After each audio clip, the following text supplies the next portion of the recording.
మహోన్నతుడా, నేను నిన్ను గూర్చి సంతోషించి హర్షించుచున్నాను. నీ నామమును కీర్తించెదను. కీర్తనలు 9వ కీర్తన 2వ వచనము.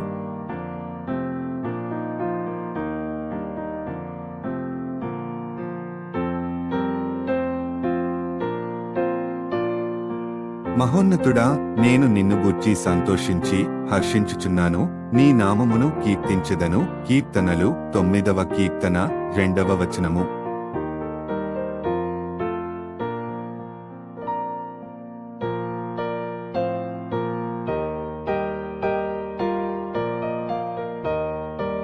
మహోన్నతుడా, నేను నిన్ను గూర్చి సంతోషించి హర్షించుచున్నాను. నీ నామమును కీర్తించెదను. కీర్తనలు 9వ కీర్తన 2వ వచనము.